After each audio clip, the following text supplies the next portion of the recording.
반드시 필요합니다. 뭐 왜 고민이 되지? 묻지도 따지도 말고 만 해라. 안녕하세요. 장미의 품격 장미쌤입니다.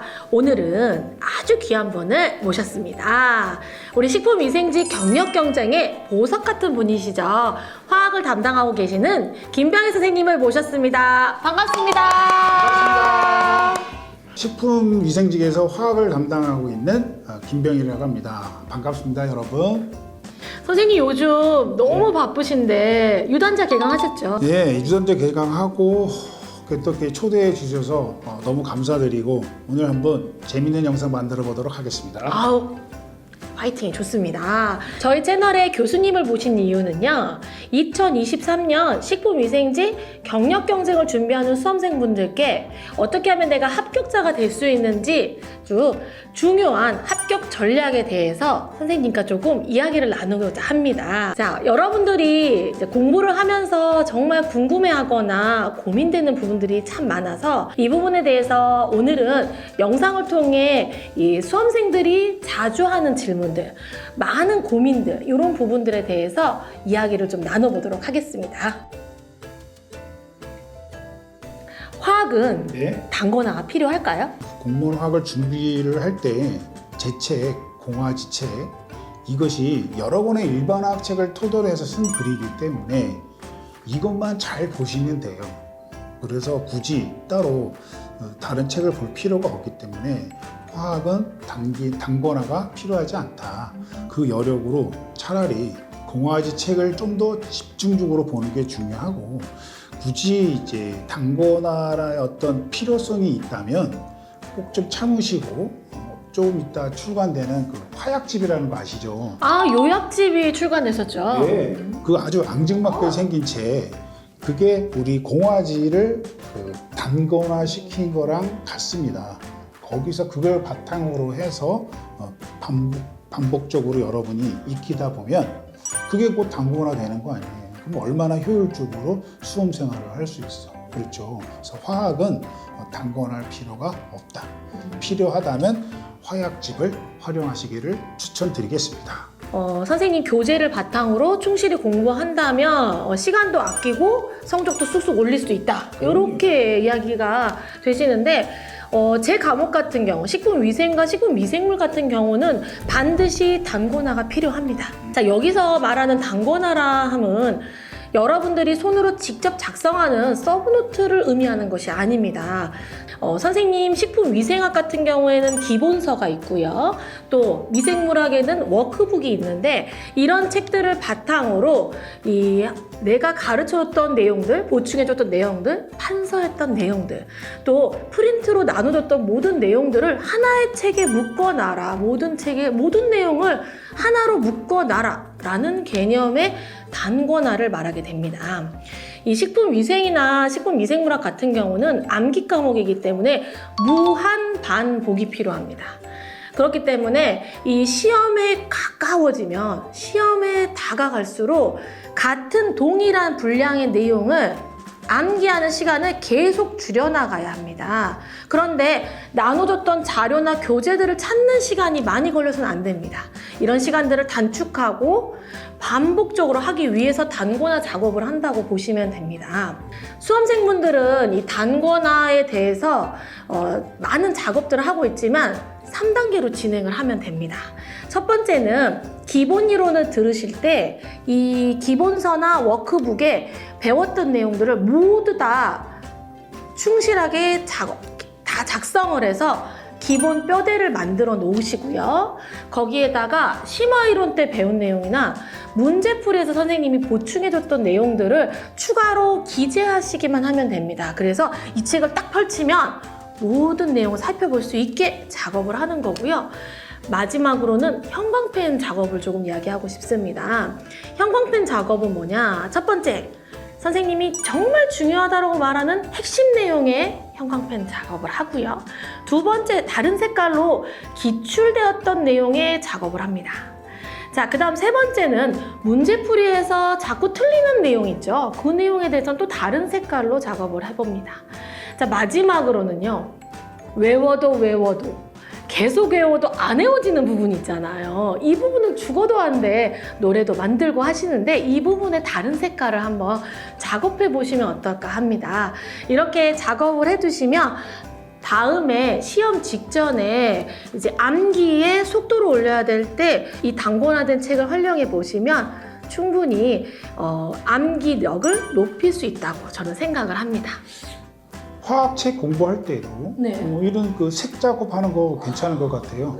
응용해 보시기 바랍니다. 좋습니다. 선생님, 네. 이제 유단자가 시작됐는데 자, 문제풀이 수업에 들어오면 학생들은 이론의 회독에 대한 부분에서 내가 어떻게 작전을 짜야 될까 궁금한 때가 많거든요. 그렇죠. 그 부분에 대해서 선생님 생각 조금 알려주세요. 굿 퀘스천입니다. 중요한 거는 그거거든요.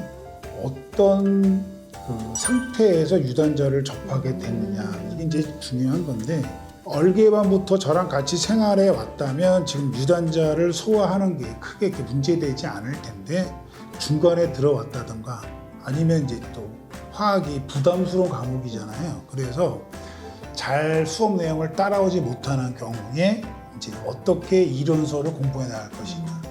보통 학생들이 이럴 때 이렇게 하더라고요. 영상을 보면 되지 않냐.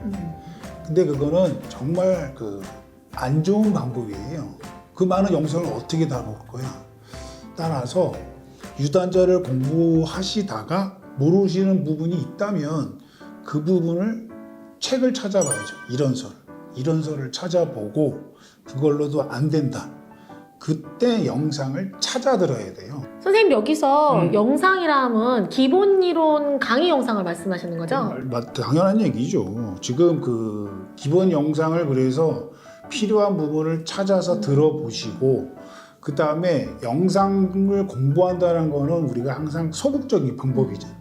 그러니까 우리 카페가 있잖아요. 그래서 카페 질문들을 먼저 찾아봐야 돼. 그래서 활자를 통해서 이해하는 게 훨씬 중요하고 그래도 안 된다 싶으면 영상을 찾아보시고 그런 식으로 해야 아까도 말씀드렸지만 효율적으로 시간 관리를 할 수 있다.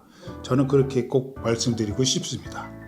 이런 지금 선생님의 의견은 저랑 굉장히 일치하는 부분인데 문제풀이에 들어가면은 기본 이론 강의에 너무 많은데 이걸 1강부터 회독하지 말라고 합니다. 문제를 풀다 보면은 틀린 부분이나 이런 내용이 있었나? 이게 이제 갑자기 새로워지거든요. 그럴 때 저는 해당 부분에 대한 영상을 들어보라고 합니다. 저는 이제 기본서 책을 봐도 되고요. 시간이 없으면. 네, 그 부분에 대해서 선생님의 또롱또롱한 목소리로 다시 한번 귀로 듣고 눈으로 보고 한 번 더 확인해서 내용을 숙지하자. 틀린 부분 반복하자. 이렇게 해서 다시 기본 이론에 대한 내용을 문제를 풀면서도 한 번 더 복습하는 이런 부분이 필요하다라고 저도 수업 시간에 말하는데 문제풀이반의 목적이 두 가지잖아요. 네. 하나는 이제 기출 문제를 분석해 나가면서 하는 거고 두 번째가 우리 똑같은 책을 두 번째 보면은 지겹잖아요. 네. 그래서 그 문제풀이를 통해서 다시 한번 이론서를 보는 거 이게 가장 두 가지 큰 목적이에요. 그러니까 여러분들이 문제풀이다 해서 이론책 딱 덮고 이러지 마시고 틈틈이 무슨 말인지 아시죠? 자, 제 생각은 그렇습니다. 그렇습니다. 선생님들의 생각은 항상 동일합니다. 이론을 절대 등한시해서는 안 된다. 문제풀이에 들어갔다고 이론을 접어둬서는 안 된다. 문제풀이도 이론의 복습이다. 이렇게 생각하면서 꼭 병행하시길 바랍니다. 제가 개강을 해서 상담을 하잖아요. 그러면 가장 많이 물어보는 질문이 선생님, 세 과목인데 이 과목별로 공부 비중을 어떻게 해야 되나요?를 정말 많이 물어보거든요. 자, 이제 공부를 시작하는 친구들에게 이 과목별 공부 비중에 대해서 조금 이야기를 해주십시오. 왜 고민이 되지? 지금 처음 공부하시는 분들, 특히 화학이 처음이다. 네. 묻지도 따지도 말고 오직 화학만 해라, 화학만. 그게 여러분의 합격을 결정하는 거다.